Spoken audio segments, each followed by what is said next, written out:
আন্তর্জাতিক বিষয়াবলীর সম্মেলন ও চুক্তি সংক্রান্ত এই ক্লাসটিতে আমি ফারহান সাকিব আপনাকে স্বাগত জানাচ্ছি। আজকের এই ক্লাসটিতে আমরা শিখব বিশ্বের বিভিন্ন সম্মেলন সম্পর্কিত গুরুত্বপূর্ণ তথ্য, বিশ্বের বিভিন্ন বিখ্যাত ও গুরুত্বপূর্ণ চুক্তি ও সনদ সম্পর্কে, বিভিন্ন আদ্যক্ষরের পূর্ণরূপ সম্পর্কে আমরা জানব এবং তার পাশাপাশি জানব আন্তর্জাতিক বিভিন্ন গুরুত্বপূর্ণ দিবস সম্পর্কে। চলুন তাহলে শুরু করা যাক। আমরা প্রথমেই বিশ্বের গুরুত্বপূর্ণ কিছু সম্মেলন সম্পর্কিত গুরুত্বপূর্ণ কিছু তথ্য জানব। সর্বপ্রথম ধরিত্রী সম্মেলন বা আর্থ সামিট অনুষ্ঠিত হয় ব্রাজিলের রিও ডি জেনেরোতে 1992 সালে। তারপর আমরা জাতিসংঘের উদ্যোগে প্রথম যে বিশ্ব নারী সম্মেলনটি অনুষ্ঠিত হয়েছিল মেক্সিকো সিটিতে, সেটির প্রেক্ষাপট সম্পর্কে জানব। 1909 সালের 28 ফেব্রুয়ারি নিউ ইয়র্কের সোশ্যাল ডেমোক্রেট নারী সংগঠনের পক্ষ থেকে আয়োজিত নারী সমাবেশে জার্মান সমাজতান্ত্রিক নেত্রী ক্লারা জেটকিনের নেতৃত্বে সর্বপ্রথম আন্তর্জাতিক নারী সম্মেলন অনুষ্ঠিত হয়। এরপর 1910 সালে ডেনমার্কের কোপেনহেগেনে অনুষ্ঠিত হয় দ্বিতীয় আন্তর্জাতিক নারী সম্মেলন। 17টি দেশ থেকে 100 জন নারী প্রতিনিধি এতে যোগ দিয়েছিলেন। এই সম্মেলনে ক্লারা প্রতি বছর 8 মার্চকে আন্তর্জাতিক নারী দিবস হিসেবে পালন করার প্রস্তাব দেন। সিদ্ধান্ত হয় 1911 সাল থেকে নারীদের সম অধিকার দিবস হিসেবে দিনটি পালন করা হবে। 1975 সালের 8 মার্চকে আন্তর্জাতিক স্বীকৃতি প্রদান করা হয় এই মেক্সিকোতে অনুষ্ঠিত বিশ্ব নারী সম্মেলনে। দিবসটি পালনের জন্য বিভিন্ন সদস্য রাষ্ট্রকে আহ্বান জানায় জাতিসংঘ। তারপর আমরা জানব WCIT বা ওয়ার্ল্ড কংগ্রেস অফ ইনফরমেশন টেকনোলজির 2021-এর আয়োজক কারা। 2021-এর আয়োজক হচ্ছে ঢাকা বা বাংলাদেশ। বিশ্ব পানি সম্মেলন 2019 অনুষ্ঠিত হয়েছে লন্ডনে। তারপর আমরা সংক্ষেপে একটু ব্রিক্স সম্পর্কে জানব। ব্রিক্স হচ্ছে 5টা গুরুত্বপূর্ণ রাষ্ট্র, যথা ব্রাজিল, রাশিয়া, ভারত, চীন এবং দক্ষিণ আফ্রিকা। তাদের সমন্বয়ে গঠিত একটি অর্থনৈতিক সংঘ। এবং এখানে কিন্তু আমরা দেখতে পাচ্ছি যে প্রত্যেকটি দেশের নামের প্রথম যে অক্ষরটি রয়েছে, অর্থাৎ B for Brazil, R for Russia, I for India, C for China এবং এস ফর সাউথ আফ্রিকা, এই আদ্যক্ষর দিয়েই মূলত ব্রিক্স এই শব্দাংশটি গঠিত। ব্রিক্সে অন্তর্ভুক্ত সকল রাষ্ট্র উদীয়মান অর্থনীতি অথবা সদ্য শিল্পোন্নত, কিন্তু তাদের প্রধান বৈশিষ্ট্য হচ্ছে উচ্চ অর্থনৈতিক প্রবৃদ্ধি এবং আঞ্চলিক ও আন্তর্জাতিক ঘটনার উপর উল্লেখযোগ্য প্রভাব। 2019 সালে যে শীর্ষ সম্মেলনটি অনুষ্ঠিত হয়, সেটি অনুষ্ঠিত হয় 13 থেকে 14 নভেম্বর। তার মূল প্রতিপাদ্য ছিল একটি উদ্ভাবনীমূলক ভবিষ্যতের জন্য অর্থনৈতিক প্রবৃদ্ধি। 2020 সালে করোনার জন্য 12তম সম্মেলনটি স্থগিত করা হয়। তারপর G7 শীর্ষ সম্মেলনটি 2019 সালে অনুষ্ঠিত হয় ফ্রান্সে। G7 বা গ্রুপ অফ 7 এটা কি জিনিস? এটা হচ্ছে Japan, Canada, France, Germany, Italy, যুক্তরাজ্য এবং যুক্তরাষ্ট্র, এই 7টি রাষ্ট্র নিয়ে গঠিত একটি সংঘ। এই 7টি দেশ হচ্ছে আন্তর্জাতিক মুদ্রা তহবিল স্বীকৃত বিশ্বের 7টি মূল উন্নত অর্থনীতির দেশ। এরা বৈশ্বিক সম্পদের শতকরা 64% প্রতিনিধি। 2014 সালের ক্রিমিয়া সংকটে রাশিয়ার সংশ্লিষ্টতার কারণে 2014 সালের 24 মে রাশিয়াকে G8 থেকে বাদ দেওয়া হয় এবং তারপর G8 হয়ে যায় G7। তারপর আমরা COP25 সম্পর্কে জানব। COP25 এই শীর্ষ সম্মেলনটি 2019 সালের 2 থেকে 13 ডিসেম্বর অনুষ্ঠিত হয় স্পেনের মাদ্রিদে। COP25 এই যে শীর্ষ সম্মেলনটি, তার 5টি প্রধান লক্ষ্য ছিল: আন্তর্জাতিক কার্বন বাজার পুনরায় চালু করা, জলবায়ু পরিবর্তনের ফলে বর্তমানে যে যে ক্ষয়ক্ষতি হচ্ছে তা মোকাবেলার অর্থ সংস্থান করা, উন্নত দেশগুলো থেকে উন্নয়নশীল দেশগুলোকে দীর্ঘমেয়াদী অর্থের জন্য একটি রোডম্যাপ তৈরি করে দেওয়া, প্যারিস জলবায়ু চুক্তি কার্যকর হওয়ার আগ পর্যন্ত ঘটা জলবায়ু পরিবর্তনের জন্য উন্নত দেশগুলোকে দায়বদ্ধ করা এবং সমস্ত জলবায়ু বিষয়ক কর্মকাণ্ডে লিঙ্গ, মানবাধিকার এবং স্থানীয় অধিকারের বিষয়গুলোকে অন্তর্ভুক্ত করা। কিন্তু জেন্ডার প্ল্যান বাদে আর কোনো বিষয়ে ঐক্যমত পৌঁছাতে পারেনি দেশগুলো। 2019 সালে সামিটে যোগদান করেন পরিবেশবাদী গ্রেটা থানবার্গ। তারপর আমরা ন্যাটো সম্পর্কে দেখতে পাচ্ছি। ন্যাটো শীর্ষ সম্মেলন 2019 সালের 3 থেকে 4 ডিসেম্বর অনুষ্ঠিত হয় লন্ডনে। ন্যাটো পৃথিবীর সবচেয়ে বড় সামরিক জোট, যার পূর্ণরূপ হচ্ছে নর্থ আটলান্টিক ট্রিটি অর্গানাইজেশন বা ন্যাটো। এটি 1949 সালে 4 এপ্রিল প্রতিষ্ঠিত একটি সামরিক সহযোগিতার জোট। ন্যাটো জোটভুক্ত দেশগুলো পারস্পরিক সামরিক সহযোগিতা প্রদানে অঙ্গীকারবদ্ধ। তারপর আমরা জানব ন্যাম বা জোট নিরপেক্ষ আন্দোলন সম্পর্কে। জোট নিরপেক্ষ আন্দোলনের প্রথম শীর্ষ সম্মেলনটি অনুষ্ঠিত হয় বেলগ্রেডে। ন্যামের পূর্ণরূপ হচ্ছে নন অ্যালাইন্ড মুভমেন্ট বা বাংলায় জোট নিরপেক্ষ আন্দোলন। দ্বিতীয় বিশ্বযুদ্ধের পরে ঔপনিবেশিক রাষ্ট্রগুলো ভেঙে ছোট ছোট স্বাধীন রাষ্ট্র সৃষ্টি হতে থাকে। আবার বিশ্ব রাজনীতি তখন জড়িয়ে পড়ে স্নায়ুযুদ্ধ বা শীতল যুদ্ধে। যুক্তরাষ্ট্র সোভিয়েত ইউনিয়নের মধ্যকার স্নায়ুযুদ্ধে পুরো বিশ্ব তখন 2 ভাগে বিভক্ত। তাই তখন এই ন্যাম বা নন অ্যালাইন্ড মুভমেন্টের পদক্ষেপ নেওয়া হয়, যাতে করে কোনো রাষ্ট্র যদি চায় তাহলে তারা এই দুটি পোল অর্থাৎ সোভিয়েত ইউনিয়ন অথবা মার্কিন যুক্তরাষ্ট্র তাদের কর্তৃত্বের বাইরে গিয়ে একীভূত হয়ে বা একতাবদ্ধ হয়ে কোনো কাজ করতে পারবে। তারপর প্রথম বিশ্ব মানবাধিকার সম্মেলন অনুষ্ঠিত হয় অস্ট্রিয়ার ভিয়েনায়। 2020 সালের আন্তর্জাতিক এইডস সম্মেলন অনুষ্ঠিত হয় 6 থেকে 10 জুলাই এবং এটি হয় ভার্চুয়াল প্ল্যাটফর্মে বা অনলাইনে, এবং কারণটি আমাদের সবারই জানা, সেটি হচ্ছে মহামারী কোভিড-19। এরপর ওয়াইসি শীর্ষ সম্মেলন 2019 সালে অনুষ্ঠিত হয় মক্কাতে, যেটি ছিল 14তম শীর্ষ সম্মেলন। তারপর এখন আমরা পৃথিবীর বিভিন্ন বিখ্যাত চুক্তি ও সনদ সম্পর্কে জানব। প্রথমেই আমরা জানব 1783 সালের প্যারিস চুক্তি সম্পর্কে। প্যারিস চুক্তি স্বাক্ষরিত হয় 1783 সালের 3 সেপ্টেম্বর। ফ্রান্সের প্যারিসে ব্রিটিশ সাম্রাজ্যের রাজা 3য় জর্জের প্রতিনিধি ও যুক্তরাষ্ট্রের প্রতিনিধি এই চুক্তি স্বাক্ষর করেন। সাথে যুক্ত ছিলেন ফ্রান্স, স্পেন ও নেদারল্যান্ডের প্রতিনিধিরাও। এই চুক্তি স্বাক্ষরের মাধ্যমে আমেরিকার স্বাধীনতা যুদ্ধের আনুষ্ঠানিক সমাপ্তি ঘোষণা করা হয়। এই চুক্তি অনুসারে ব্রিটেন তাদের 13টি কলোনি ছেড়ে দেবে যুক্তরাষ্ট্রের জন্য। ফ্রান্স, স্পেন ও নেদারল্যান্ড ব্রিটেনের সাথে সমঝোতা করে কিছু এলাকা আয়ত্তে আনে তাদের। এই চুক্তির মাধ্যমেই পূর্ণাঙ্গ স্বাধীন যুক্তরাষ্ট্র সৃষ্টি হয় এবং তাকে স্বীকৃতি দেওয়া হয়। তারপর আমরা জানব 1919 সালের দ্বিতীয় ভার্সাই চুক্তি সম্পর্কে।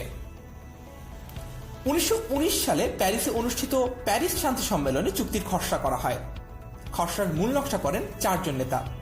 এরা হচ্ছেন ব্রিটেনের ডেভিড লয়েড জর্জ, ফ্রান্সের জর্জেস ক্লেমেন্কু, যুক্তরাষ্ট্রের উড্রো উইলসন এবং ইতালির ভিটোরিও অরল্যান্ডো। মূলত প্রথম 3 জনই এর ড্রাফট করেন। এই চুক্তিতে গুরুত্বপূর্ণ কয়েকটি দিক হচ্ছে জার্মানিকে যুদ্ধাপরাধী হিসেবে চিহ্নিত করা এবং যুদ্ধের বিপুল সংখ্যক ক্ষতিপূরণ দিতে বলা। জার্মানির ক্ষেত্রফল ও সীমা 10 ভাগ কমিয়ে আনতে বলা হয় এই চুক্তিতে। চুক্তি স্বাক্ষর করা হয় 1919 সালের 28 জুন, কার্যকর করা হয় 1920 সালের 19 জানুয়ারি।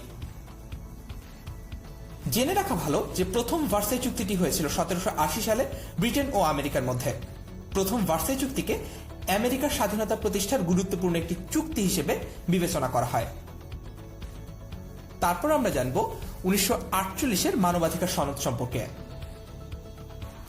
Universal declaration of human rights বা ইউডিএইচআর, এটি একটি ঘোষণাপত্র। 1948 সালের 10 ডিসেম্বর প্যারিসে অনুষ্ঠিত জাতিসংঘ সাধারণ পরিষদে এই ঘোষণা প্রদান করা হয়। প্রত্যেক মানুষের মানবাধিকার নিশ্চিত করার লক্ষ্য নিয়ে এই সনদটি ঘোষিত হয়। এই সনদ প্রস্তাবের পক্ষে 48টি ভোট পড়ে এবং বিপক্ষে কোনো ভোট পড়েনি। তবে 8টি দেশ ভোট প্রদানে বিরত থাকে। এই দেশগুলো হচ্ছে Soviet union, Ukraine, Belarus, Yugoslavia, Poland, দক্ষিণ আফ্রিকা, চেকোস্লোভিয়া এবং সৌদি আরব। তারপর আমরা জানব 1949-এর জেনেভা কনভেনশন সম্পর্কে।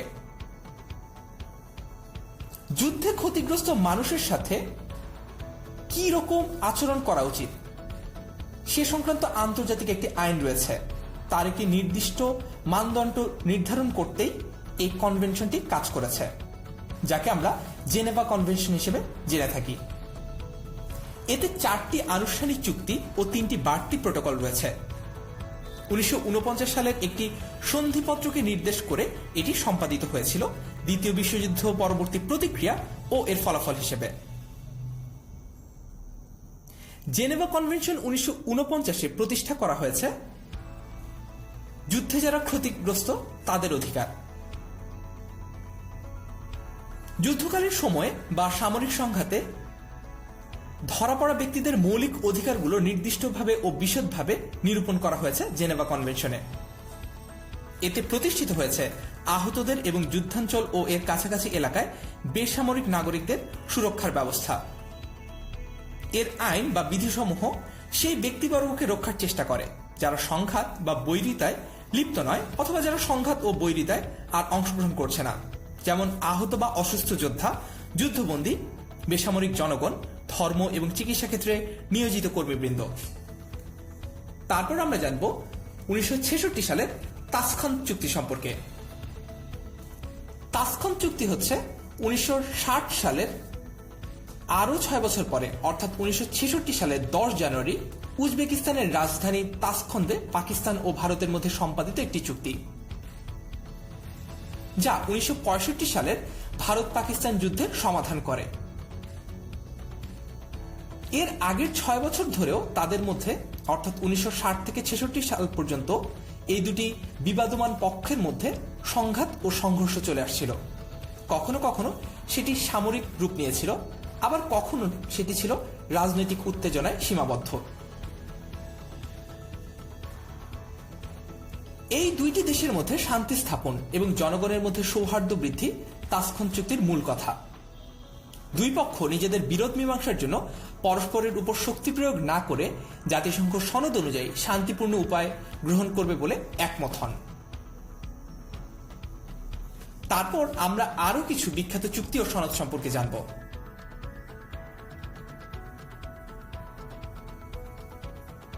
আমরা এখন জানব 1971-এর ভারত সোভিয়েত মৈত্রী চুক্তি সম্পর্কে।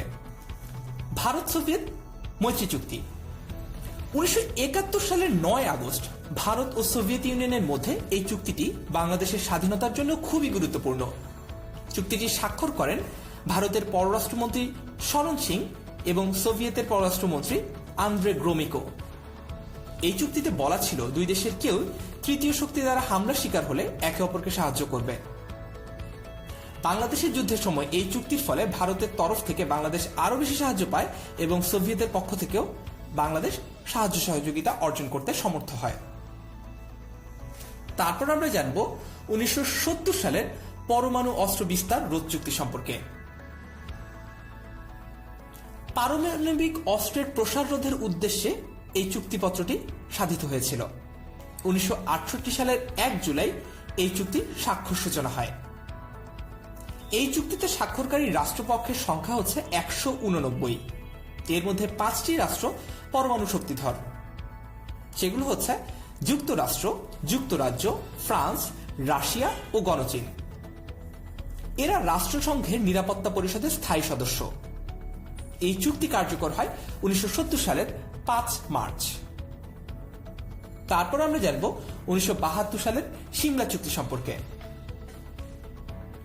1971 সালে পাকিস্তানের আত্মসমর্পণের পর পাকিস্তানের প্রধানমন্ত্রী জুলফিকার আলী ভুট্টো ও ভারতের প্রধানমন্ত্রী ইন্দিরা গান্ধী সিমলায় এক শীর্ষ বৈঠকে মিলিত হয়ে দীর্ঘ আলোচনার পর একটি শান্তি চুক্তি স্বাক্ষর করেন। এই চুক্তিতে ভারত ও পাকিস্তান তাদের সকল বৈরিতার অবসান ঘটানো, জাতীয় ও আন্তর্জাতিক পর্যায়ে সকল ক্ষেত্রে বন্ধুত্ব ও সৌহার্দ্যপূর্ণ সম্পর্ক প্রতিষ্ঠা এবং 1971 সালের 17 ডিসেম্বর পর্যন্ত জম্মু ও কাশ্মীরে বিরাজমান যে স্থিতাবস্থা বা স্টেবল অবস্থা সেটি পুনঃস্থাপনের অঙ্গীকার ব্যক্ত করেন। এই চুক্তির অধীনে ভারত সকল যুদ্ধবন্দীকে বিনা বিচারে পাকিস্তানে ফেরত পাঠায়। পাকিস্তান এই প্রতিশ্রুতি দেয় যে তারা যুদ্ধাপরাধীদের বিচার করবে। ভারত পাকিস্তানের সাথে আরও একটি সার্বিক সমঝোতা করে, যার সন্ধির দলিলে উল্লেখিত হয়নি। এটি ছিল পাকিস্তান কর্তৃক বাংলাদেশকে কূটনৈতিক স্বীকৃতি প্রদান। তারপর আমরা জানব 1973 সালের প্যারিস শান্তি চুক্তি সম্পর্কে।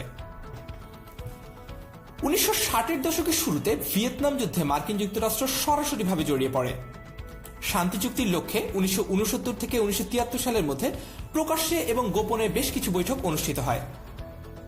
1973 সালের 23 জানুয়ারি প্যারিসে শান্তি চুক্তি স্বাক্ষরিত হয়। চুক্তিতে 80 দিনের মধ্যে যুদ্ধবন্দীদের মুক্তি দেওয়া, যুদ্ধবিরতি, দক্ষিণ ভিয়েতনামের সাধারণ নির্বাচন, দক্ষিণ ভিয়েতনামে মার্কিন সহায়তা অব্যাহত রাখা এবং উত্তর ভিয়েতনামের সেনাদের দক্ষিণ ভিয়েতনামে অবস্থান অন্তর্ভুক্ত ছিল। 23 জানুয়ারি শান্তি চুক্তি স্বাক্ষরিত হলেও সময়ের প্রয়োজনে আলাপ আলোচনা অব্যাহত থাকে। কিছু অঞ্চলে তখনও যুদ্ধ চলছিল। 29 মার্চের মধ্যে মার্কিন যুক্তরাষ্ট্র সেনা প্রত্যাহার করে। উত্তর ভিয়েতনামে বোমাবর্ষণ হতে থাকে। তারপর উভয় পক্ষই যুদ্ধবিরতি লঙ্ঘন করে। মে ও জুন মাসে অর্থাৎ 1973 সালের এই দুটি মাসে কিসিঞ্জার এবং লি ডাক থো শান্তি চুক্তির উত্তরণে প্রচেষ্টা চালাতে থাকেন। 1973 সালের 13 জুন মার্কিন যুক্তরাষ্ট্র এবং উত্তর ভিয়েতনাম যৌথভাবে প্যারিস চুক্তির পূর্ণাঙ্গ বাস্তবায়নের লক্ষ্যে স্বাক্ষর করে। এই চুক্তির জন্য হেনরি কিসিঞ্জার ও লি ডাক থো উভয় শান্তিতে নোবেল পুরস্কার পান, তবে লি ডাক থো এই পুরস্কারটি প্রত্যাখ্যান করেন। তারপর আমরা জানব ক্যাম্প ডেভিড চুক্তি 1978 সালের হওয়া এই চুক্তিটি সম্পর্কে। ক্যাম্প ডেভিড মার্কিন যুক্তরাষ্ট্রের রাষ্ট্রপতিদের বিশ্রাম স্থান হিসেবে পরিচিত। এই স্থানে মার্কিন প্রেসিডেন্ট জিমি কার্টারের মধ্যস্থতায় মিশরের প্রেসিডেন্ট আনোয়ার সাদাত ও ইসরায়েলের প্রধানমন্ত্রী মেনাহেম বেগিনের মধ্যে সমঝোতার একটি গোপন বৈঠক অনুষ্ঠিত হয়। 1978 সালের 17 সেপ্টেম্বর এই শান্তি চুক্তি স্বাক্ষরিত হয়। এই চুক্তির মাধ্যমে মিশর ইসরায়েলকে স্বীকৃতি দেয় প্রথম আরব দেশ হিসেবে। ইসরায়েল ও মিশরের কাছে সিনাই উপত্যকাও ছেড়ে দেওয়া হয়। এই শান্তি চুক্তির জন্য আনোয়ার সাদাত ও মেনাহেম বেগিন দুইজনই শান্তিতে নোবেল পুরস্কার অর্জন করেন 1978 সালে। তারপর আমরা জানব 1985 সালের শেনজেন চুক্তি সম্পর্কে। 1985 সালে শেনজেন চুক্তির মাধ্যমে ইউরোপের কয়েকটি রাষ্ট্রের মধ্যে পাসপোর্টবিহীন সীমান্ত ধারণার একটি কার্যক্রম শুরু হয়। তৎকালীন ইউরোপিয়ান ইকোনমিক কমিউনিটির 10টি রাষ্ট্রের মধ্যে 5টি দেশ এই চুক্তি করে। দেশগুলো হচ্ছে বেলজিয়াম, ফ্রান্স, পশ্চিম জার্মানি, লুক্সেমবার্গ এবং নেদারল্যান্ডস। তাদের দেশের মধ্যে অবাধে চলাচল আরও সুগম করে পারস্পরিক অর্থনৈতিক তৎপরতা আরও জোরদার করার জন্য এই চুক্তিটি করা হয়। এই চুক্তি 1985 সালে স্বাক্ষর করা হলেও পুরোপুরিভাবে কার্যকর করা হয় 1995 সালে। ইউরোপিয়ান ইউনিয়নে এই চুক্তিটির মতো পাসপোর্টবিহীন অবাধে চলাচলের নীতি গ্রহণ করা হয়। তারপর আমরা আরও কিছু বিখ্যাত চুক্তি ও সনদ সম্পর্কে জানব। এখন আমরা জানব ম্যাস্ট্রিক্ট চুক্তি, যেটি হয়েছিল 1992 সালে। এই ম্যাস্ট্রিক্ট চুক্তি 1992 সালের 7 ফেব্রুয়ারি নেদারল্যান্ডের ম্যাস্ট্রিক্টে ইউরোপীয় সম্প্রদায়ের সদস্যদের মধ্যে স্বাক্ষরিত একটি চুক্তি। এই চুক্তির মাধ্যমে ইউরোপীয় ইউনিয়নের সৃষ্টি হয়। 1993 সালের 1 নভেম্বর এই চুক্তি কার্যকর হয় এবং ইউরোপীয় ইউনিয়ন গঠিত হয়। 1995 সালে অস্ট্রিয়া, ফিনল্যান্ড ও সুইডেন এতে যোগ দেয়। 2002 সালে 12টি সদস্য রাষ্ট্র মুদ্রা হিসেবে ইউরোকে গ্রহণ করে।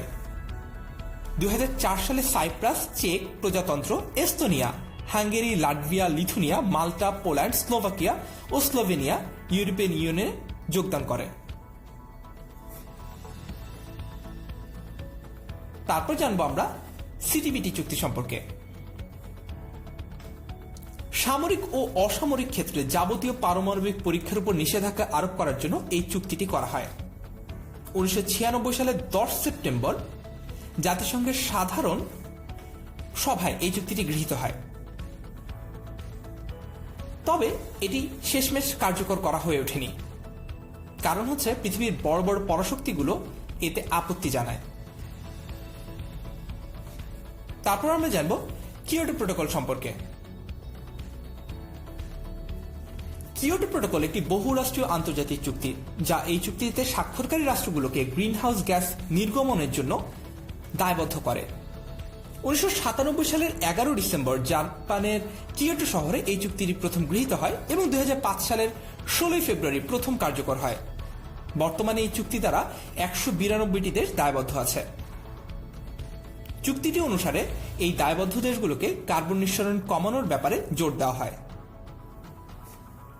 তারপর আমরা জানব মন্ট্রিল চুক্তি 1987 পর্যন্ত, যে এই চুক্তিটি সম্পাদিত হয়েছে সেটি সম্পর্কে। মন্ট্রিল প্রোটোকল বা মন্ট্রিল চুক্তি হচ্ছে ওজোন স্তর রক্ষা করার জন্য একটি আন্তর্জাতিক চুক্তি। ওজোন স্তরকে রক্ষা করার জন্য 1987 সালের 16 সেপ্টেম্বর স্বাক্ষরিত হয় এই মন্ট্রিল চুক্তি এবং 1989 সালের 1 জানুয়ারি থেকে এটি কার্যকর হয়। শেষ পর্যন্ত মন্ট্রিল চুক্তি 4 বার সংশোধিত হয়। চুক্তিতে স্বাক্ষরকারী দেশের সংখ্যা 46টি। তারপর আমরা জানব স্থলমাইন নিষিদ্ধকরণ চুক্তি 1997 সম্পর্কে। স্থলমাইন নিষিদ্ধকরণ চুক্তির আরেকটি নাম হচ্ছে অটোয়া চুক্তি। এই চুক্তির উদ্দেশ্য ছিল স্থলমাইনের উৎপাদন, মজুতকরণ, ব্যবহার নিষিদ্ধ করা। এই চুক্তি স্বাক্ষর করা হয় 1997 সালের 3 ডিসেম্বর এবং চুক্তিটি কার্যকর করা হয় 1999 সালের 1 মার্চ। এই চুক্তির সাথে যুক্ত আছে 164টি রাষ্ট্র। চুক্তিতে স্বাক্ষর করেছে 133টি রাষ্ট্র। তারপর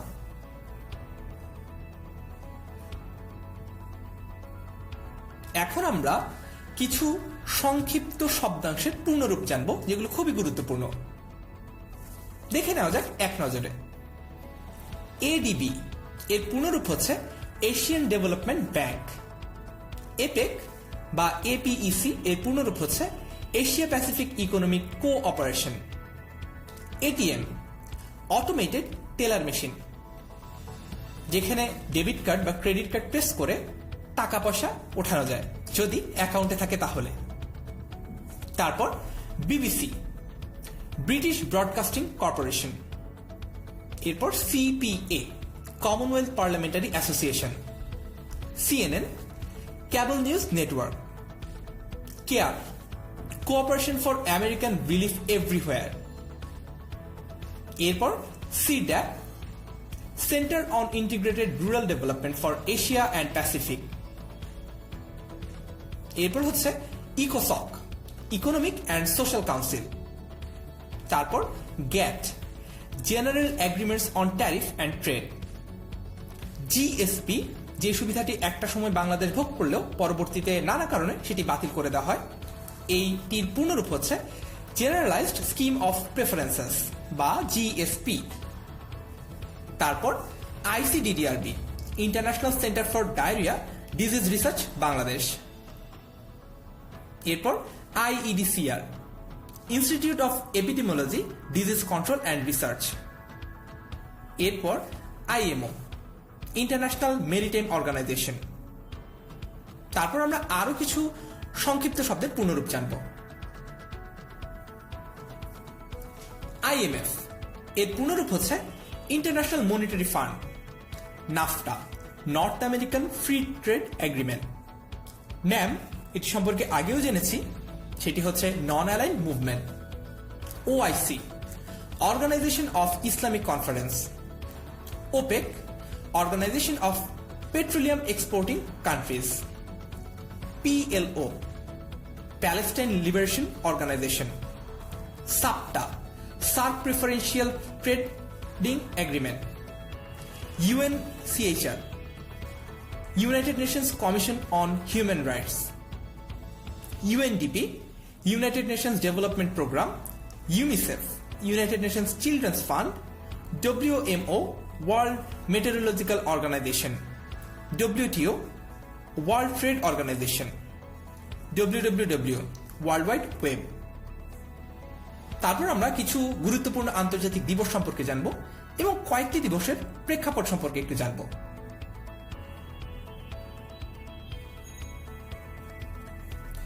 আমরা দেখতে পাচ্ছি আন্তর্জাতিক মাতৃভাষা দিবস হিসেবে পুরো বিশ্ব পালন করে 21শে ফেব্রুয়ারিকে।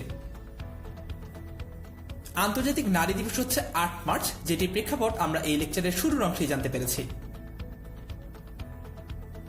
21 মার্চকে পালন করা হয় আন্তর্জাতিক বর্ণবৈষম্য বিলোপ দিবস হিসেবে বা এন্টি রেসিস্ট বা এন্টি রেসিজম ডে হিসেবে।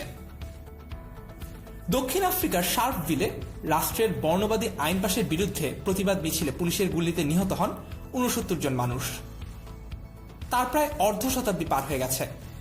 1960 সালের 21 মার্চ ওই বর্বর হত্যাকাণ্ডের দিনটিকেই 1966 সালে আন্তর্জাতিক বর্ণবৈষম্য বিলোপ দিবস হিসেবে ঘোষণা করে জাতিসংঘ বা ইউনাইটেড নেশনস। তারপর বিশ্ব স্বাস্থ্য দিবস। বিশ্ব স্বাস্থ্য দিবস হচ্ছে 7 এপ্রিল। এই দিনে বিশ্ব স্বাস্থ্য সংস্থাও প্রতিষ্ঠিত হয়েছিল 1948 সালে। তারপর বিশ্ব ধরিত্রী দিবস, এটি পালিত হয় বিশ্বব্যাপী 22 এপ্রিল। 1970 সালের এই দিনে মার্কিন সিনেটর গেলার্ড নেলসন ধরিত্রী দিবস বা আর্থ সামিটের প্রচলন করেন।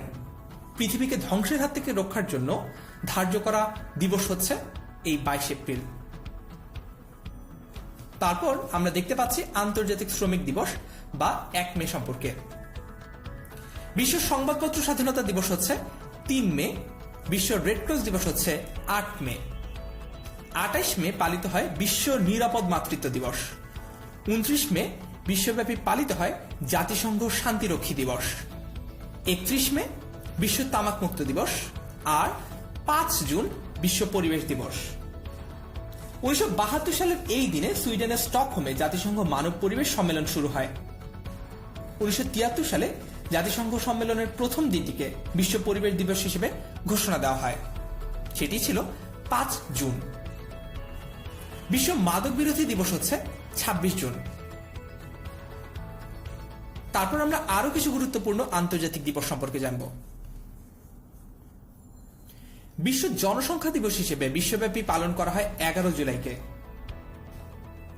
1987 সালের 11 জুলাই বিশ্ব জনসংখ্যা 500 কোটি ছাড়িয়ে গেলে সারা বিশ্বের জনমানুষের মধ্যে একটা অন্যরকম উদ্দীপনা তৈরি হয়। তাতে অনুপ্রাণিত হয়ে 1989 সালে জাতিসংঘ উন্নয়ন কর্মসূচি পরিচালনা পরিষদ এই দিবসটি প্রতিষ্ঠা করে।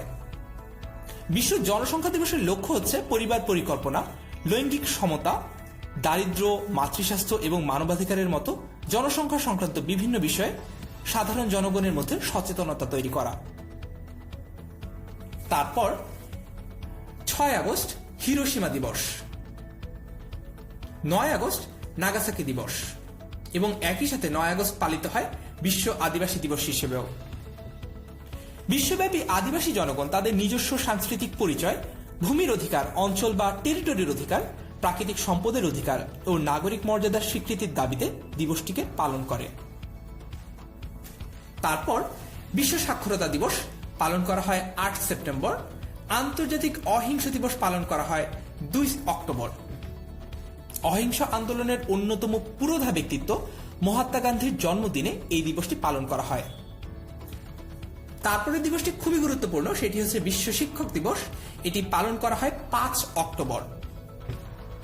1995 সাল থেকে প্রতি বছর 5 অক্টোবর তারিখ বিশ্বব্যাপী পালিত হয়ে আসছে বিশ্ব শিক্ষক দিবস।